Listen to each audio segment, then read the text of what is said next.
definir lo que ha sucedido en el día de ayer como un ataque, una violación de la integridad territorial de España. Sánchez ha convocado este fin de semana una reunión de emergencia para decidir qué hacer con Ceuta, después de que la ciudad viviera la mayor entrada de personas de su historia reciente. Decenas de miles de cruces en apenas 48 horas. Ahora el gobierno ya no gestiona una urgencia, gestiona el día después. Y eso significa algo muy concreto. Hay medidas que se quedan, medidas que caen y medidas que todavía se deciden en Moncloa. ¿Cuáles son exactamente y cuál de ellas puede cambiarlo todo? Durante días, el relato oficial fue el de una crisis puntual, provocada por mafias que traficaban con personas y por una interpretación torcida de una sentencia judicial. Pero cuando se examinan las medidas que el propio Ejecutivo ha puesto ya sobre la mesa y las que todavía están en discusión, aparece algo distinto. No se trata solo de contener una avalancha de unos días. Se trata de decidir, de una vez, qué tipo de frontera quiere tener España en el norte de África, y esa decisión toca leyes, tratados con Marruecos y el propio encaje de España dentro de Europa. Lo que viene ahora en Ceuta no es un paréntesis, es un cambio de reglas. Si quieres estar al tanto de todo lo que pasa en España minuto a minuto, suscríbete. Empecemos por lo que ya es un hecho consumado. La Guardia Civil ha instalado una barrera flotante de 500 metros en el espigón del Tarajal, el punto por donde entraron la mayoría de los migrantes que llegaron nadando. No es una valla más, sobresale entre 30 y 70 centímetros sobre el agua y se hunde hasta 1 metro por debajo, con un canal específico para que puedan pasar las embarcaciones de vigilancia. Es, en la práctica, el primer intento serio de cerrar la vía marítima que quedó abierta tras una sentencia del Tribunal Supremo. Esa sentencia, dictada a finales de junio, estableció que las devoluciones inmediatas solo se pueden aplicar a quienes saltan la valla, no a quienes entran nadando por el mar. Y ahí está el detalle que lo explica casi todo. En cuanto corrió la voz de que cruzar a nado dejaba fuera de juego a la devolución express, miles de personas cambiaron de estrategia en cuestión de días. Pero la barrera flotante es solo la parte visible. El gobierno también ha desplegado cerca de 400 agentes adicionales de Guardia Civil y Policía Nacional, un helicóptero y un buque, el Duque de Ahumada, además de movilizar al ejército para reforzar el perímetro terrestre. Es el mayor despliegue de seguridad en Ceuta desde la crisis de 2021 y llega en un momento en que los sindicatos policiales ya habían advertido, semanas antes, de que la plantilla estaba desbordada. Ahora la incógnita es si ese refuerzo va a ser permanente o si, como pasó hace 5 años, se retirará en cuanto bajen las cifras y la ciudad desaparezca de los titulares. Y aquí llega el primer problema de fondo, el que de verdad divide a los que tienen que decidir. La sentencia del Supremo no se puede simplemente ignorar. Es una interpretación de la ley que protege a quienes llegan por mar, y cambiarla no es cuestión de un decreto de un fin de semana. El gobierno se encuentra atrapado entre dos frentes. Si refuerza solo la vigilancia física, sin tocar el marco legal, las mafias volverán a explotar el mismo resquicio en cuanto la presión mediática baje.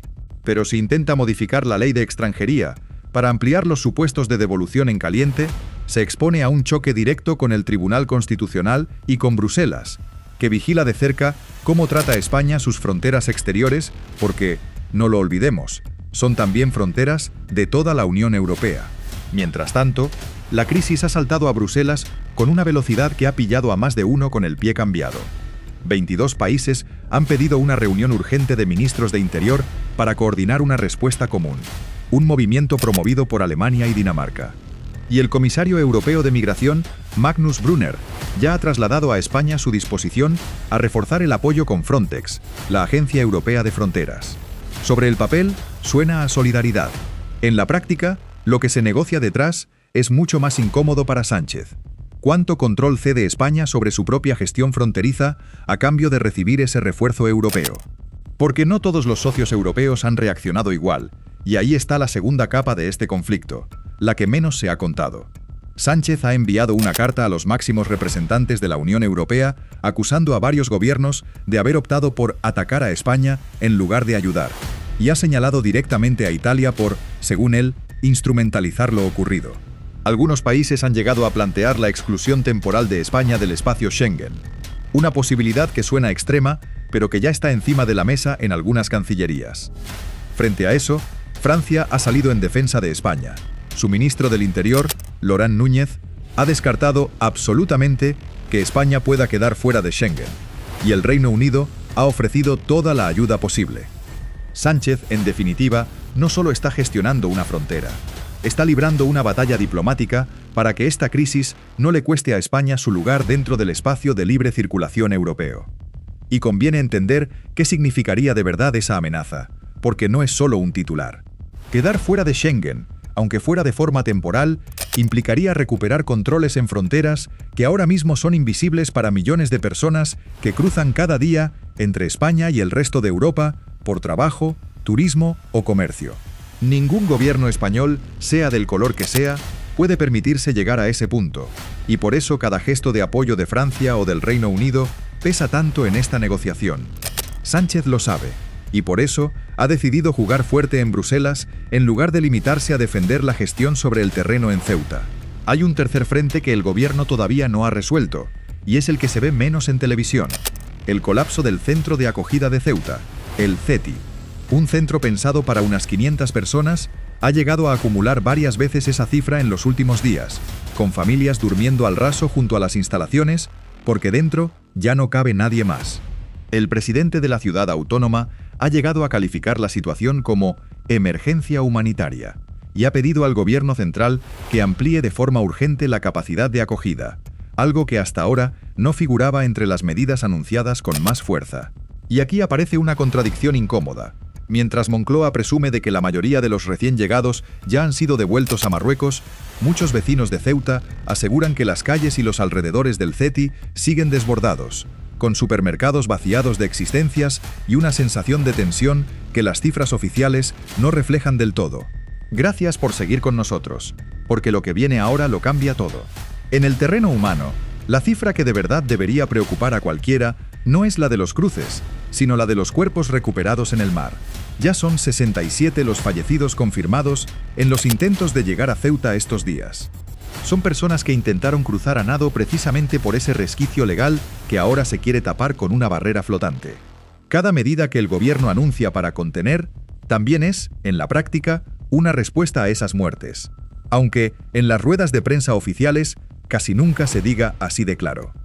Y luego está Marruecos, la pieza que todo el mundo menciona pero que nadie explica del todo. El gobierno español ha insistido en que Rabat es un socio absolutamente fiable y que la colaboración con las autoridades marroquíes ha sido constante, incluso mientras miles de personas cruzaban con aparente facilidad desde el lado marroquí. Esa versión choca con la de sindicatos policiales en la propia Ceuta, que llevaban semanas denunciando falta de contención en el lado africano de la frontera. La pregunta que muchos analistas se hacen, sin que nadie en Moncloa la responda del todo, es si Marruecos está usando el ritmo de sus controles fronterizos como una forma de presión política, algo que ya ocurrió en la crisis de 2021 por el conflicto del Sáhara Occidental. Si esa lectura es correcta, ninguna barrera flotante en Ceuta va a resolver el problema de fondo, porque la llave real está del otro lado de la valla. A esto se suma un dato que rara vez aparece en los titulares. El desempleo juvenil en Marruecos sigue por encima del 37%, mientras la economía española atraviesa uno de sus mejores momentos en años. Esa diferencia no provoca por sí sola una crisis migratoria de esta magnitud, pero explica por qué la presión hacia Ceuta y Melilla no es algo puntual, sino una tendencia estructural que cualquier medida de contención solo puede aplazar, nunca eliminar del todo. Y si has llegado hasta aquí, presta atención, porque este es el punto donde la historia se rompe. Con toda esta presión encima, el gobierno tiene sobre la mesa, además del refuerzo físico ya desplegado, otras 3 vías que se están discutiendo estos días en Moncloa.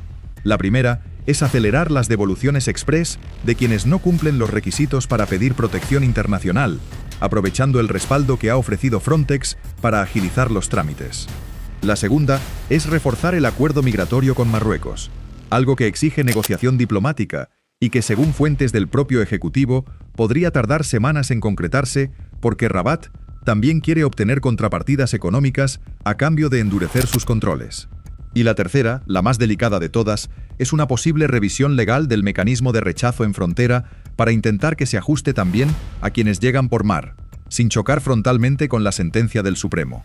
Esta última opción es la que más divide al propio gobierno, porque cualquier cambio legal de ese tipo necesitaría pasar por el Congreso, y ahí Sánchez no tiene garantizada la mayoría, Mientras el gobierno decide, la oposición aprieta desde ángulos completamente distintos. El PP ha exigido explicaciones formales sobre los medios reales desplegados en Ceuta y ha cuestionado si las cifras oficiales de entradas y devoluciones se corresponden con lo que de verdad ha pasado sobre el terreno. Vox, por su parte, ha ido más allá y ha respaldado abiertamente que los propios ceutíes se organicen con los medios a su alcance ante lo que califican de abandono institucional, una postura que ha generado un nuevo frente de tensión política justo cuando el Ejecutivo más necesita mostrar unidad de acción. Cada declaración de la oposición añade presión sobre un gobierno que ya está negociando, al mismo tiempo, con Bruselas y con Rabat. Y aquí es donde todo confluye. Sánchez no se juega solo el control de una frontera de apenas 8 kilómetros cuadrados.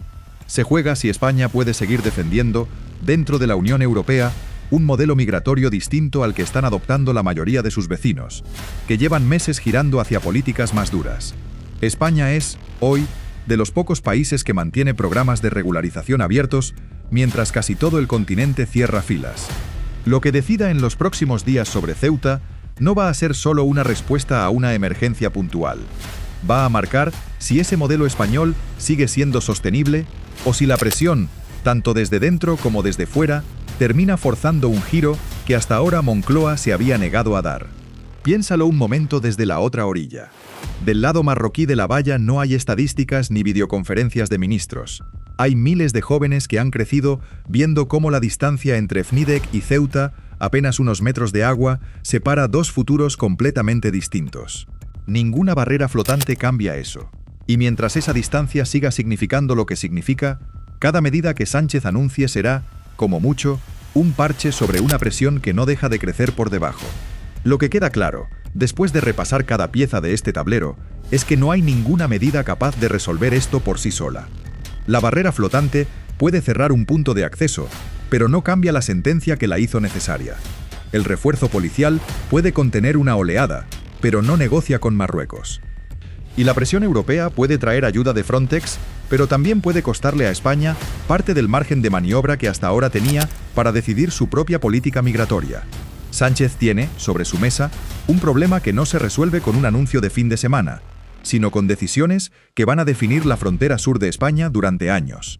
La reunión de ministros de Interior de la Unión Europea, convocada para los próximos días, será el primer termómetro real de si Sánchez sale de esta crisis reforzado, con el respaldo europeo que ha pedido por carta, o debilitado, obligado a aceptar condiciones que hasta ahora se había negado a discutir.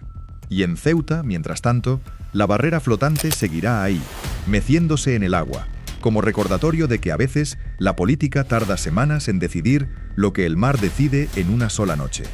Y la primera de esas decisiones, la que marcará todo lo que venga después, tendrá que tomarla en cuestión de días, no de meses.